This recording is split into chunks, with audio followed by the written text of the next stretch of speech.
Hey friends, happy midweek and happy Wednesday to you. I know that you haven't heard that in a while, but that's right. We are back and we've got a lot of great things this fall and midweeks are one of them. And yeah, we're starting it up. So before we even get into all that, I just want to say this. I hope that you had a great summer. I hope you were able to accomplish everything you hoped for, whether it's a vacation, maybe just some quality family time, maybe to knock some things off of that to-do list, or maybe for you it was just resting and recharging. And so I hope you were able to accomplish all of those things and more. But we are back and midweeks are running again. Wednesday nights around 7 o'clock is what we're hoping for. Sometimes I get it in there a little later and I apologize for that. But that's our aim, is to try to get it on by Wednesday at 7 o'clock. And so we hope that you'll join us. But I want to preface as we begin midweeks now is that we want these videos to not only be encouraging to you, but also challenging. And so some of the topics we talk about may do both. But also I want to say this, we want these videos to walk alongside you and not be the main course. We want it to be supplemental. And what I mean by that is that if you're not connected to a church, we really challenge you to get connected to you're always welcome at ours. We want to invite you to do that. But if you can't, we know that that's not plausible all the time, but get connected to a church where you are. We just want you plugged into the body, and we want these videos to just walk alongside you. So don't let this be your main course of spiritual growth for the week. Let it just be a little side dish to your whole week. And so that's what we hope for with these midweeks. And so with that said, let's get started. So tonight we're going to start a series called At the Movies. I know if you know anything about me, I'm a movie buff. We've done a few series last year on this topic, but this one's going to be different. We're doing At the Movies Sports Edition. And so I know the fall is great about sports kickoffs. You got football, you got baseball, you got softball, you got soccer, you got all of these great sports that just kind of launch up. You've got tennis going on right now. You've got everything. And so basically any sport that you really like, you'll find one in the fall. And if it's not in the fall, you'll find something that you enjoy, I promise. And so I thought about that and the fact that I enjoy movies. Let's connect it. We're going to do At the Movies Sports Edition. And so I'm going to take some of my favorite movies in the next few weeks and we're going to talk about it in a way that it can kind of promote the Bible or connect you to a Bible story. So tonight we're going to do the one called Remember the Titans. And if you haven't seen that movie yet, then you were just out of it. Because that movie's been out for quite some time and it's probably one of my favorite sports movies. So let me ruin it by summarizing it for you if you haven't seen it yet. But this is a movie that takes place when segregation kind of goes away. You know, the communities around you are starting to open up again and you've got whites and blacks and they're no longer different, but we're trying to assimilate them. So you've got the whites and blacks starting to move together and there's that tension between. And so now we've got this football team who is trying to do this first before the school year begins. So the head coach comes over and he's a black guy. And now you've got the white head coach who is going to be the assistant to this new coach. And both teams are going to merge together and they're trying to figure out how we're going to get over this struggle. So they go out to some camp and they just get together. They just start connecting. And it starts out a little rough, as you can imagine, right? You've got your white guys and you've got your black guys and they're defending each other, but they're defending their own. So if you're white, you're not a part of us. If you're black, you're not a part of us. And it's just the challenges that this movie creates as they start to go together. Well, at camp, they really find each other and they start to work together as a team. They start to learn respect for one another, although there's still a little tension. And now they come back home, they're getting ready for the school year, and now they're trying to be the leaders to walk their school into how this can work together. And it's a really great movie. And at the end of it, they all become like a family. They all just love one another. And so that movie inspires this story that we're going to do for our midweek tonight. It comes from Exodus chapter 2. And I'm just going to summarize it, but if you have your Bible, you can follow along. It talks about the birth of Moses. And so Moses, his mom was a Hebrew woman. She was a Levite. And so she gave birth to this baby. And when he got to about 3 months old and she realizes that she can't hide him anymore, she puts him in a basket and just kind of puts him in the reeds next to the river and hoping that somebody's going to come by and see or hear him there and take him. And that's exactly what happens. The daughter of the Pharaoh goes down to the river to bathe and all of her little servant girls are starting to roam around the water and they start hearing a little noise and they come and find a basket. So they pick up the basket, they take it to the Pharaoh's daughter, they open it up, they hear the cries of this little baby boy. And so the Pharaoh's daughter wants to keep him. And so she tells one of her servant girls, go and find one of the Hebrew women, because they know he's a Hebrew, go and find one of the Hebrew women that can come and nurse him. I don't know if they knew this or not. The Bible doesn't really clarify it here, but they end up finding the actual mother of Moses to come and nurse the child.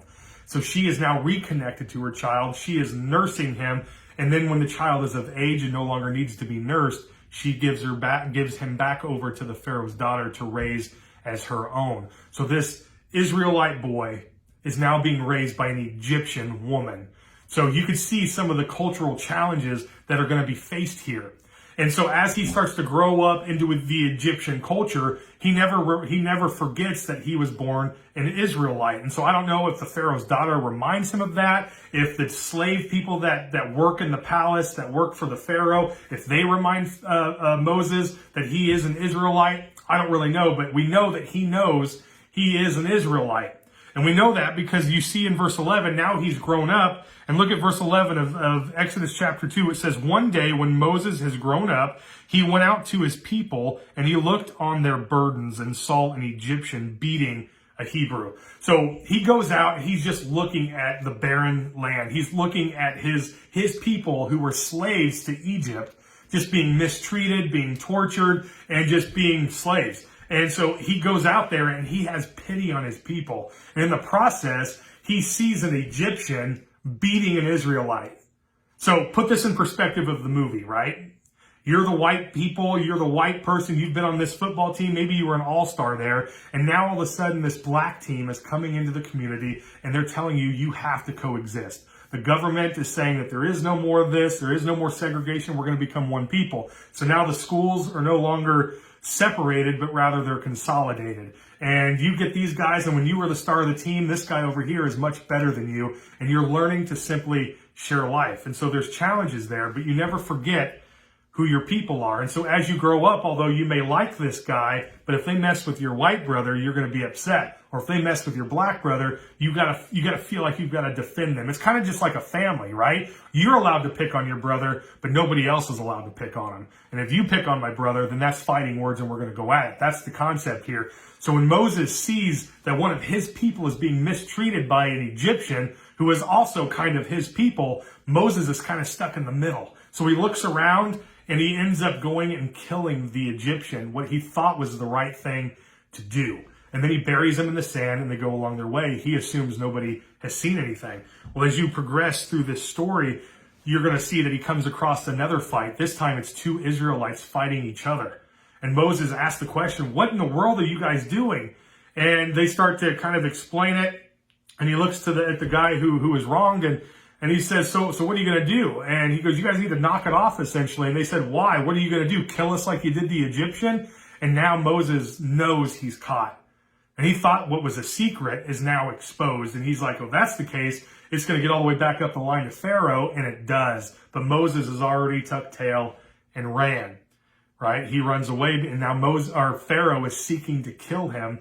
And he escapes.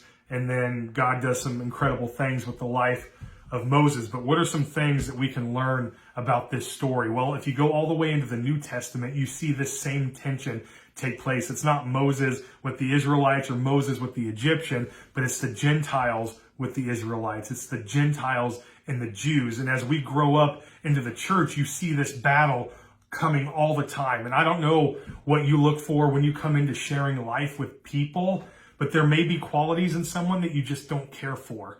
And it may not be anything that they can help. It just may be how they're raised, maybe the color of their skin, whatever it is. I hope that's not the case. But if we're honest, we're pretty prejudiced in our culture.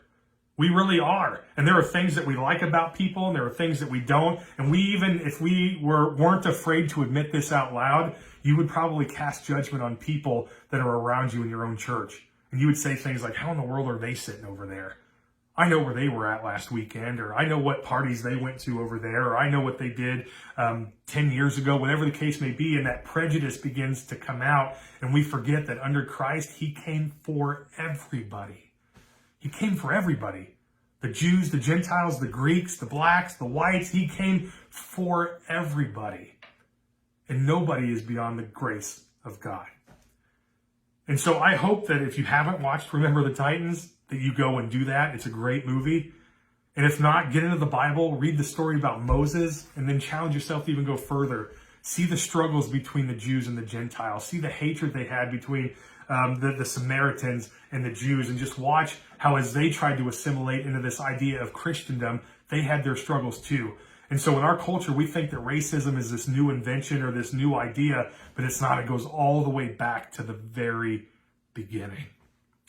And so listen, wherever you are in the world, we want you to know this. You are invited here. We don't care what your skin color is. We don't care what your body structure looks like. We don't care what gender you are. We want you here. And we want to connect with you and lead you to the one who loves you so much that he came to die for you.